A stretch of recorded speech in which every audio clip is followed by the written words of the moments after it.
आज के इस विश्लेषण में हम बात करने वाले हैं 2026 के सबसे बड़े और विस्फोटक ऑनलाइन राजनीतिक भूचाल के बारे में। ये कहानी सिर्फ एक एआई मीम की नहीं है, बल्कि ये कहानी है युवाओं के आक्रोश की, उनके अधिकारों की और उस संगठित ताकत की जिसे अब नजरअंदाज करना बिल्कुल भी मुमकिन नहीं है। तो चलिए, बिना किसी देरी के इस डिजिटल विद्रोह की गहराई में उतरते हैं। जरा इस नंबर पर गौर कीजिए। 18 मिलियन यानी 1,80,00,000। ये इस आंदोलन के इंस्टाग्राम फॉलोइंग है। शुरुआत में ही ये आंकड़ा साबित कर देता है कि हम यहाँ किसी साधारण टाइम पास या मीम पेज की बात नहीं कर रहे हैं। ये युवाओं का एक बहुत ही विशाल डिजिटल विद्रोह है, जिसने साफ कर दिया है कि नई पीढ़ी अब सिर्फ मूक दर्शक बनकर नहीं बैठने वाली। तो चलिए, सबसे पहले देखते हैं भाग 1, युवाओं का गुस्सा और बयान। आखिर ये पूरी आग लगी कैसे? वो कौन सी बात थी जिसने बेरोजगार युवाओं की दुखती रग पर हाथ रख दिया? जरा भारत के मुख्य न्यायाधीश सूर्यकांत जी के इस बयान को सुनिए। समाज में पहले से ही परजीवी हैं युवा, जो तिलचट्टे की तरह हैं, जिन्हें कोई रोजगार नहीं मिलता। वे सोशल मीडिया एक्टिविस्ट बन जाते हैं और हर किसी पर हमला करना शुरू कर देते हैं। जाहिर सी बात है, बेरोजगार युवाओं और स्वतंत्र आवाज उठाने वालों को सीधे तिलचट्टे या कॉकरोच कहना एक ऐसी चिंगारी साबित हुई जिसने इस पूरे आंदोलन को एकदम से भड़का दिया। इसके बाद क्या हुआ, ये हम देखते हैं भाग 2 में, मीम से डिजिटल आंदोलन तक। इसी भारी ऑनलाइन गुस्से और उथल-पुथल के बीच एक आवाज सामने आती है। महाराष्ट्र के रहने वाले और फिलहाल बॉस्टन में बसे 30 साल के अभिजीत दीपक ने एक मास्टर स्ट्रोक खेला। उन्होंने एआई का इस्तेमाल करके कॉकरोच जनता पार्टी का एक व्यंग्यात्मक पोस्टर जारी कर दिया। बस फिर क्या था, इस एक मीम ने लाखों युवाओं की उस हताशा और गुस्से को एक चेहरा दे दिया जिसकी उन्हें लंबे समय से तलाश थी। और इस आंदोलन की स्पीड देखिए आप। पोस्टर आने के कुछ ही घंटों के अंदर 5,000 लोगों ने मेंबर बनने के लिए साइन अप कर लिया। सिर्फ 12 घंटों में 10,000 से ज्यादा फॉलोअर्स जुड़ गए और कुछ ही दिनों के अंदर ये एक नेशनल ट्रेंड और एक बहुत बड़ा डिजिटल विद्रोह बन गया। ये दिखाता है कि युवाओं में जब बात घर कर जाए तो एक मजाक कितनी तेजी से एक गंभीर लहर में बदल सकता है। लेकिन एक बात बिल्कुल साफ है, इस मजाक के पीछे की सोच बहुत ही गंभीर थी।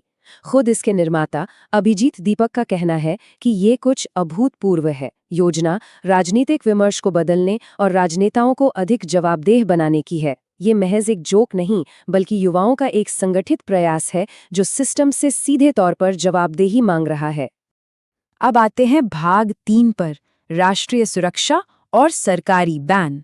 जाहिर है, जब कोई प्लेटफॉर्म इतनी तेजी से फैलेगा तो सरकार की नज़र में तो आएगा ही। इलेक्ट्रॉनिक्स और सूचना प्रौद्योगिकी मंत्रालय यानी माइटी ने भारत में इस एक्स अकाउंट को रोकने के लिए आईटी एक्ट 2000 के सेक्शन 69A का इस्तेमाल किया। ये कानून सरकार को सीधे तौर पर अधिकार देता है कि अगर कोई ऑनलाइन कंटेंट संप्रभुता, सार्वजनिक व्यवस्था या राष्ट्रीय सुरक्षा के लिए खतरा है तो उसे ब्लॉक किया जा सकता है। इंटेलिजेंस ब्यूरो यानी आईबी ने इस अकाउंट को भारत की संप्रभुता के लिए एक बड़ा खतरा बताया। उनका कहना था कि ये भड़काऊ कंटेंट राष्ट्रीय सुरक्षा को खतरे में डाल सकता है।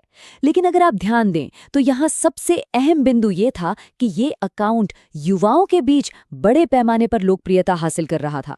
युवाओं पर पड़ने वाला ये व्यापक प्रभाव ही सरकार के लिए सबसे बड़ी चिंता का विषय बन गया था। लेकिन इंटरनेट की दुनिया का एक बड़ा दिलचस्प नियम है जिसे हम स्ट्रेसैंड इफेक्ट कहते हैं। आवाज को दबाने की कोशिश अक्सर उसे और भी बुलंद कर देती है। सेंसरशिप ने असल में इस आंदोलन को रातों रात दोगुना लोकप्रिय बना दिया। सरकारी बैन से पहले जो फॉलोअर्स 90,000 के करीब थे, बैन के बाद वे एक्स पर 2 लाख से अधिक हो गए और इंस्टाग्राम पर तो यह आंकड़ा सीधे 18 मिलियन के पार चला गया। ये वाकई अविश्वसनीय है। और इंटरनेट की ये डिजिटल युवा संस्कृति इतनी लचीली है कि आसानी से हार नहीं मानती। प्रतिबंध लगने के 2 घंटे भी नहीं बीते थे कि अभिजीत दीपक ने एक नए संदेश के साथ आंदोलन को फिर से जिंदा कर दिया। कॉकरोच वापस आ गया है। ये अपने आप में एक बहुत बड़ा बयान है कि ऑनलाइन विद्रोह को पूरी तरह से मिटाना कितना मुश्किल है। चलिए, अब बढ़ते हैं भाग 4 की तरफ, राजनेताओं का समर्थन और प्रतिक्रिया। मुख्यधारा की राजनीति भी इस डिजिटल भूचाल से अछूती नहीं रही। बहुत जल्द विपक्ष के बड़े नेताओं ने इस ट्रेंड को बढ़ावा देना शुरू कर दिया। समाजवादी पार्टी के प्रमुख अखिलेश यादव ने इसकी सराहना की और तृणमूल कांग्रेस की सांसद महुआ मोइत्रा ने भी सार्वजनिक रूप से इस आंदोलन का जिक्र किया।